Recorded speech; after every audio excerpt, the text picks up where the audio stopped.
नमस्कार दोस्तों, मैं अंजनी कुमार गुप्ता क्लास 10th का लोकतंत्र में सत्ता की साझेदारी इस पाठ के बारे में आप लोगों को बताऊंगा।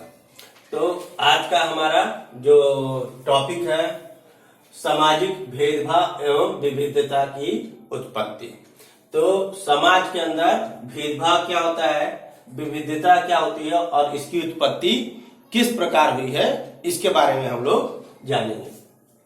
तो सामाजिक भेदभाव और विविधता दोनों चीजें एक ही है, लेकिन ये लोगों के देखने का जो नजरिया है वो अलग अलग होता है। जैसे एक व्यक्ति समाज के अंतर्गत भेदभाव देखेगा और एक व्यक्ति विविधता देखेगा। जैसे हमारे देश के अंदर बहुत सारे धर्म हैं, तो जैसे लगभग सभी प्रकार के धर्म है, हिंदू है, मुस्लिम है, सिख, ईसाई, बौद्ध, जैन, पारसी, यहूदी, सभी प्रकार के धर्म है। तो ये एक व्यक्ति कहेगा कि हमारे देश के अंदर धर्मों की विविधता है, लेकिन दूसरा व्यक्ति क्या कहेगा कि मैं हिंदू है और ये मुस्लिम है या ईसाई है। दूसरा और कोई व्यक्ति कहेगा कि मैं मुस्लिम हूं, ये सब हिंदू, ईसाई या अन्य धर्म के लोग हैं।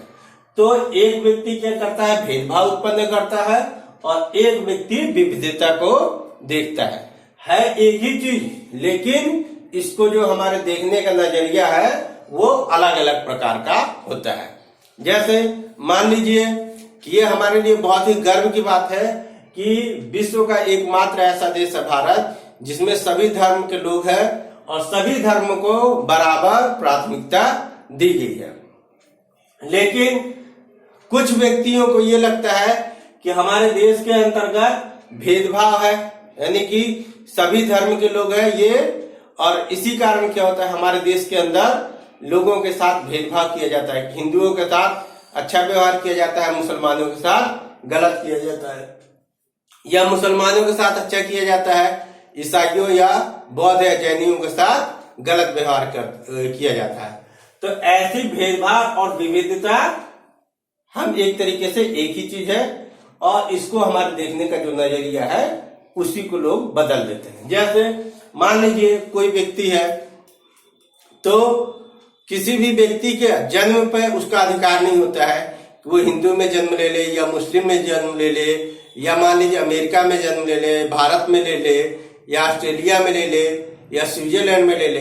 यानी कि किसी भी व्यक्ति का जन्म के ऊपर अधिकार नहीं होता है, उसे किस स्थान पे जन्म लेना है, किस धर्म में लेना है, किस व्यक्ति के यहाँ लेना है और किस कुल में लेना है। यदि जिस व्यक्ति का जिस धर्म, जिस स्थान और जैसी परिस्थिति में होता है उसके अनुसार उसके विचार हो जाते हैं, उसके रहन सहन हो जाते हैं, उसके व्यवहार हो जाते हैं। और इसी की विविधता को समझाया गया है कि व्यक्तियों के अंदर बहुत सारे, हमारे देश के अंदर, समाज के अंदर बहुत प्रकार की विविधता है और इसी को लोग भेदभाव भी बताया करते हैं।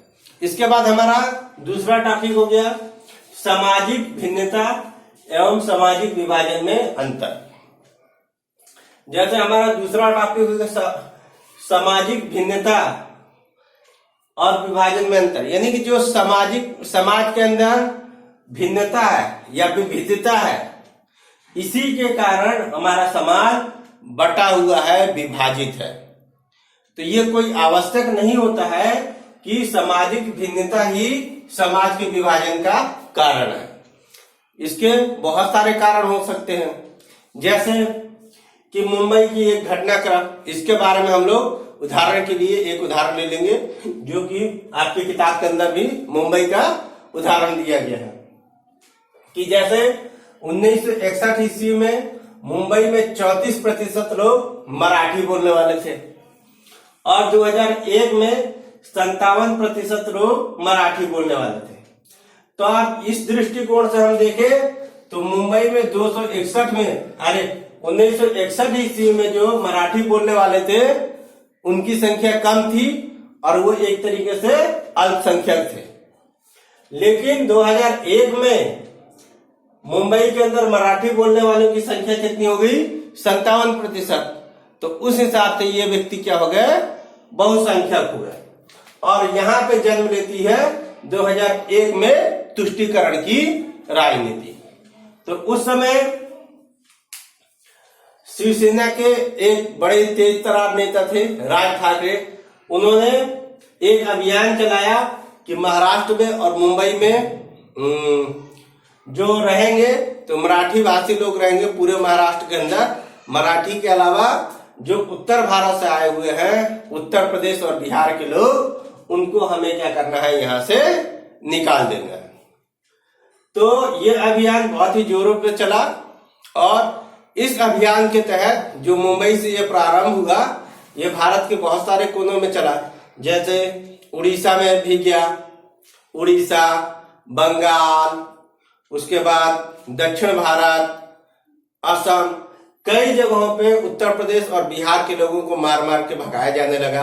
कई जगह पे बिहारियों की और उत्तर प्रदेश के लोगों की हत्याएं कर दी गई। लेकिन ये तुष्टीकरण की राजनीति जो थी वो मुंबई से प्रारंभ हुई थी। उसके बाद एक सर्वे किया गया कि महाराष्ट्र के अंदर मराठियों की संख्या कितनी है और उत्तर भारत के लोगों की कितनी है।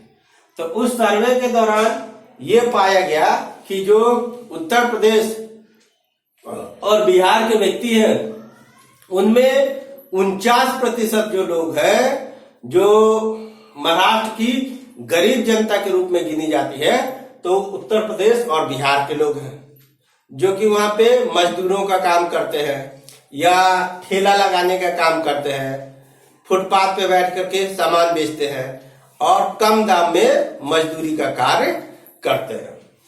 तो और इसके साथ साथ में ये भी एक तरीके से सर्वे के तहत आया कि महाराष्ट्र के अंदर जितने भी अमीर व्यक्ति हैं वो सभी के सभी मराठी बोलने वाले व्यक्ति हैं और उनसे जो मजदूरी कराते हैं तो ये मराठी व्यक्ति ही हैं जो उत्तर प्रदेश और बिहार के लोगों से कम दामों पे मजदूरी भी कराते हैं और उनका शोषण भी करते हैं।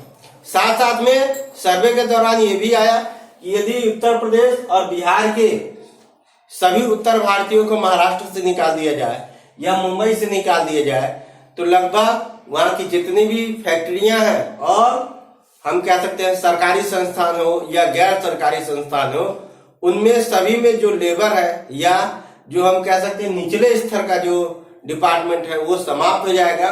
तो वो फैक्ट्रियां बंद हो जाएगी, उनके रोजगार और काम भी बंद हो जाएंगे। उसके बाद सरकार ने इसके बीच में दखल दिया और सरकार ने इन घटनाओं को बंद करवाया और फिर ये घटना समाप्त हो गई। तो कोई जरूरी नहीं है कि भिन्नता के आधार पे ही समाज के अंदर भेदभाव आया है। हमारे देश के राजनेता वो किसी भी प्रकार से भेदभाव उत्पन्न कर देते हैं और हम कह सकते हैं कि उसका राजनीतिकरण करने लगते हैं या तुष्टीकरण की राजनीति करने लगते हैं। इसके बाद आ गया कि समाज के अंदर एक और प्रकार का भेदभाव चलता है, जैसे स्वर्णों तथा दलितों में अंतर। तो हमारे समाज के अंतर्गत एक वर्ग स्वर्ण कहलाता है और एक वर्ग दलित कहलाता है। स्वर्ण वर्ग वो होता है जहाँ पे अमीर लोग होते हैं, संपन्न लोग होते हैं, जो कि बहुत पैसे वाले होते हैं, उन्हें किसी भी प्रकार की कमी नहीं होती है। दूसरी तरफ दलित वर्ग वो होता है जो कि गरीब होता है, मजदूरी का काम करता है और जिनको अपनी आवश्यकताओं को पूरी करने के लिए कठिन परिश्रम भी करना पड़ता है। उसके बावजूद भी उन्हें ना तो संतुलित भोजन मिल पाता है और ना ही अपनी आवश्यकताओं को पूरी कर पाते हैं। उसके बाद अमेरिका के अंदर विभिन्नता में इस प्रकार का अंतर है, जैसे एक श्वेत होता है और अश्वेत होता है। वहां पे काले और गोरे के लोगों में भेदभाव किया जाता है, जबकि हमारे देश के अंदर कई प्रकार के भेदभाव होते हैं। काले और गोरे में भी भेदभाव होता है, अमीर गरीब में भी होता है, धर्म के आधार पे भी भेदभाव होता है। उसके बाद स्त्री और पुरुष के आधार पे भी भेदभाव होता है, लड़के और लड़कियों के आधार पे भी भेदभाव होता है।